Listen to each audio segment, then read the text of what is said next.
함께 보도록 하겠습니다. 나누도록 하겠습니다. 오늘은 룻기 3장 1절에서 5절 말씀입니다. 룻기서 3장 1절에서 5절 말씀 한 절씩 교독하고요. 마지막 5절은 함께 읽도록 하겠습니다. 룻의 시어머니 나오미가 그에게 이르되 내 딸아 내가 너를 위하여 안식할 곳을 구하여 너를 복되게 하여야 하지 않겠느냐. 내가 함께하던 하녀들을 둔 보아스는 우리의 친족이 아니냐. 보라 그가 오늘 밤에 타작마당에서 보리를 까불리라. 그런즉 너는 목욕하고 기름을 바르고 의복을 입고 타작마당에 내려가서 그 사람이 먹고 마시기를 다 하기까지는 그에게 보이지 말고 그가 누울 때에 너는 그가 눕는 곳을 알았다가 들어가서 그의 발치부를 들고 거기 누우라. 그가 내 할 일을 내게 알게 하리라 하니 함께 읽겠습니다. 룻이 시어머니에게 이르되 어머니의 말씀대로 내가 다 행하리이다 하니라. 아멘. 기치개 한번 펴고 시작할까요? 하나님 감사합니다 하고 한번 기치개 한번 펴보시죠. 하나님 감사합니다. 네. 많이 피곤하시죠? 많이 피곤하신데도 이렇게 많이 나오셔서 함께 말씀 듣고 함께 기도하니 참 좋은 것 같습니다. 저와 함께 계속해서 이제 금요 성령 집회 시간에는 이제 룻기서 말씀을 함께 나누고 있는데요. 벌써 이제 절반이 지났습니다. 오늘 3장 말씀을 함께 이제 다룰 텐데요. 오늘 3장 말씀의 시작은 이제 다시 나오미로 돌아옵니다. 나오미의 말로 시작을 하죠. 나오미가 룻의 시어머니다라고 이렇게 소개를 하면서 이렇게 이야기가 시작이 됩니다.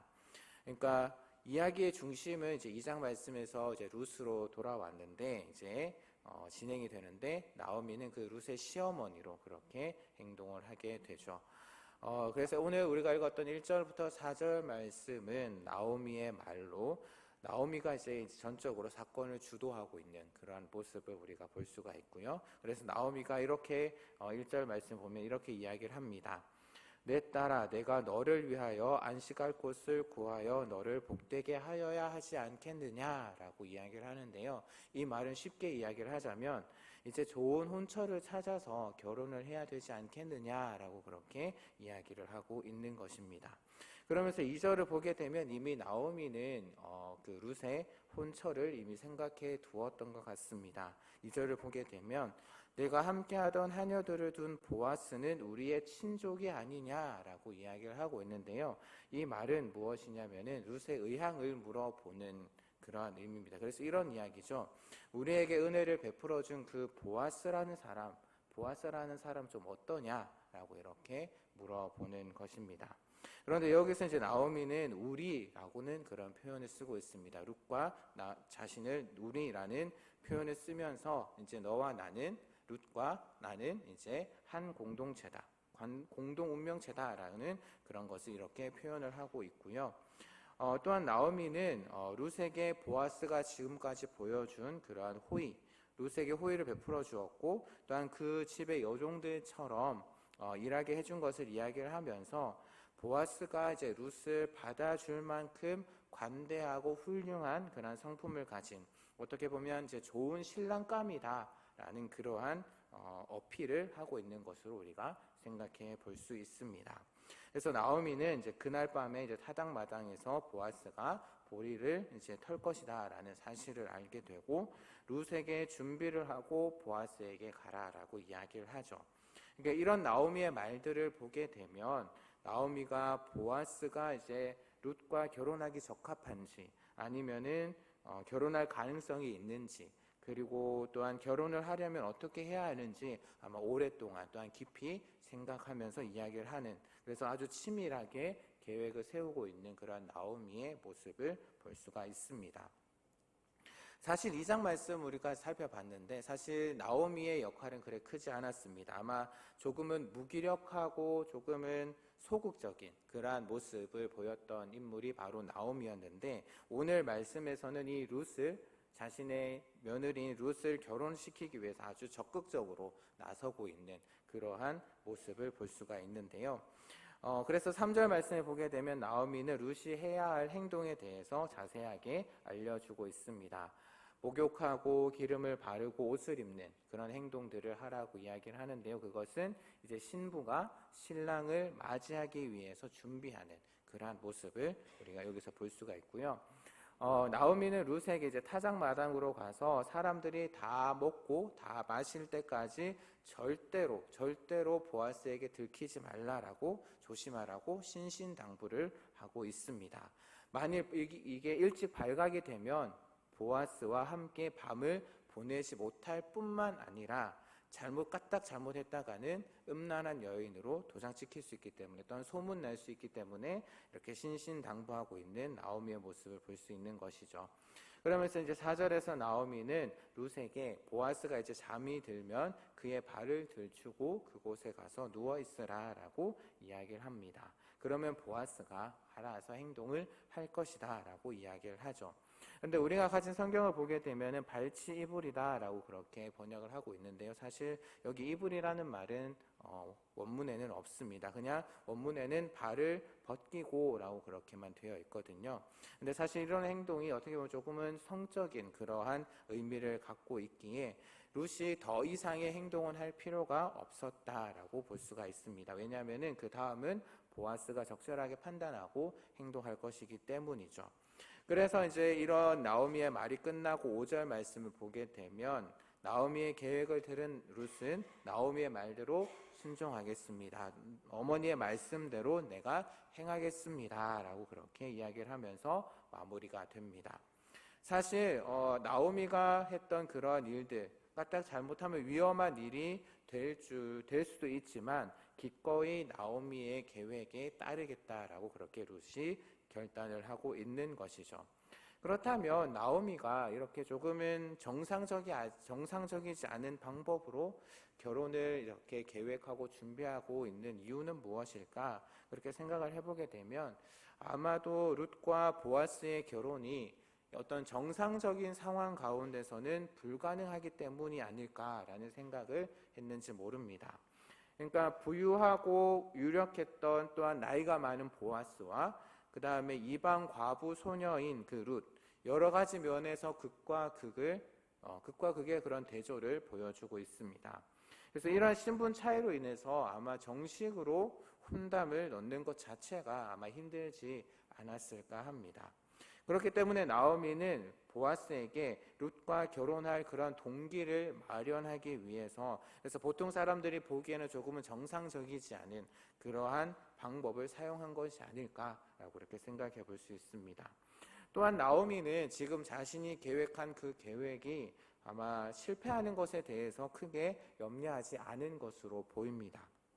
왜냐하면 그동안 보아스가 룻과 자신에게 보여준 그러한 햇새들을 생각해 볼 때, 인애를 생각해 볼 때 나오미는 보아스가 이제 조금 우리에게 선하게 응답해 줄 것이다 라고 그렇게 믿었기 때문에 자신의 계획이 실패하지 않을 것이다 라고 믿고 룻에게 그런 계획을 이야기를 한 것이 아닐까 생각해 볼 수 있습니다.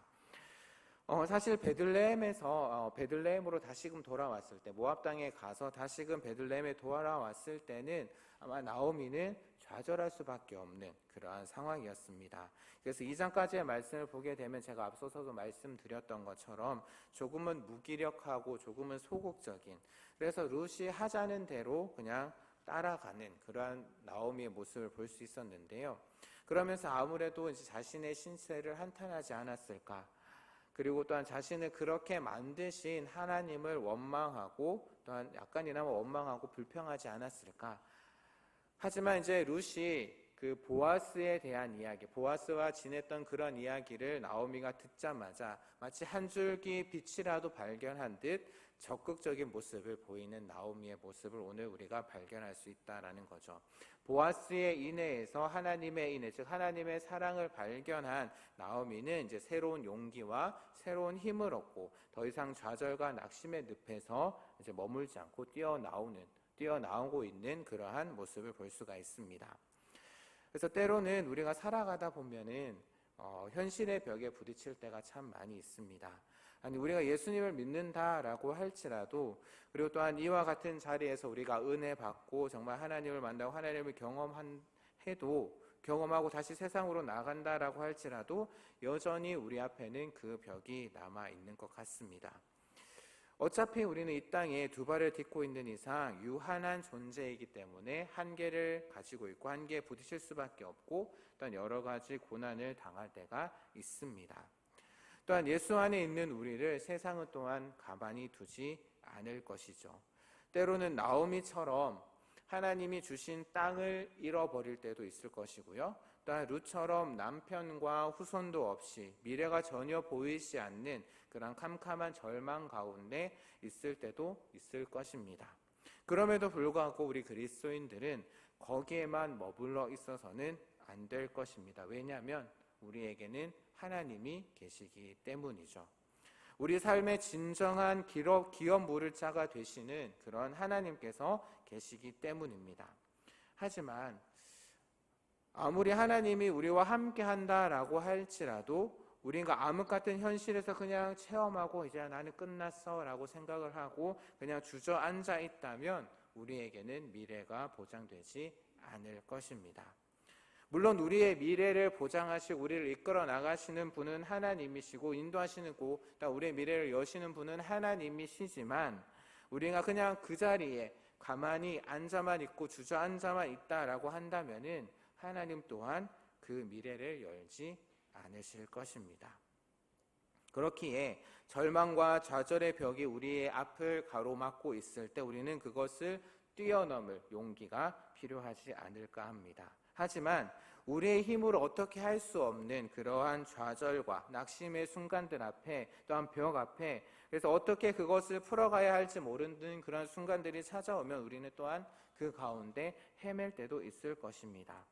그럴 때마다 우리에게는 하나의 또한 모범이 있죠. 우리에겐 또 하나의 우리가 볼 수 있는 우리가 또한 알 수 있는 그러한 사람들이 있습니다. 바로 그러한 순간에 빠졌을 때 용기를 내서 또한 하나님의 백성들의 모습으로 살아간 그러한 백성들에게 보이신 또한 하나님의 그런 위대한 구원의 역사가 바로 우리 앞에 놓여 있는 성경 말씀에 기록되어 있다라는 것입니다. 그렇기 때문에 우리는 그것을 바라보아야 할 것입니다. 특별히 이세벨이 무서워서 도망갔던 그런 엘리야, 그 엘리야를 다시 먹이시고 힘을 주신 그 하나님께서 또한 우리 또한 앞으로 나아가는 길에 먹을 것과 마실 것을 공급해 주실 것입니다.